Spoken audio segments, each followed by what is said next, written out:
अस्सलाम वालेकुम, hope you all will be fine. आज हम लोग असाइनमेंट नंबर 2 देखेंगे CS 504 की।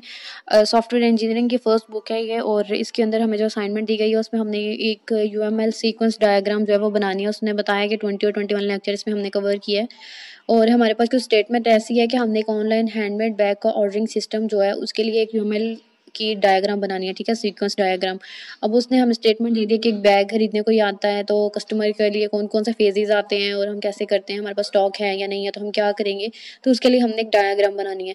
तो अब उसने यहाँ पर ऊपर तो सारी स्टोरी हमें बता दी, और नीचे उसने हमें स्टेप्स बताए हैं कि जो कस्टमर है वो क्या करे, वो देख ले कि हमारे पास अवेलेबल ऑप्शन कौन से। जैसे आप किसी भी स्टोर पर जाएँ या फिर आप ऑनलाइन शॉपिंग कर रहे हैं तो आपको बताता है ना कि आपके पास हमारे पास कौन कौन से आइटम्स जो हैं वो हैं, वो आप बाय कर सकते हैं। तो इस तरह कहता है कि उसको पता लगे कि अवेलेबल ऑप्शन कौन से हैं, प्लेस ऑर्डर और वेरीफाई और एटसेट्रा। इतने जो भी इसने पॉइंट्स दिए हैं इन सबको आपने जो है अपने माइंड में रखते हुए एक UML की सीक्वेंस डायग्राम बनानी है, ठीक है। तो उसके लिए आप लोग MS विजियो यूज़ कर रहे हैं काफ़ी सारे लोग, और मेरे पास नहीं है क्योंकि मेरा भी डाउनलोड नहीं हुआ था।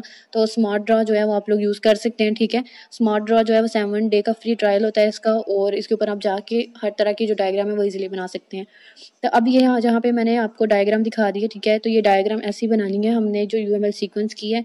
इसमें क्या थे, हमारे पास जो 5 वो उन्होंने दिए हुए थे मेन कैरेक्टर हैं, जो हमारे customer system, order verifier, store DB, और जो हमारे पास सप्लायर है, ठीक है। हमने सबसे पहले क्या करना है कि हमने देखना है कि उसको जो पहला स्टेप हमें दिया गया था कि आपने देखना है कि व्यू अवेलेबल ऑप्शंस।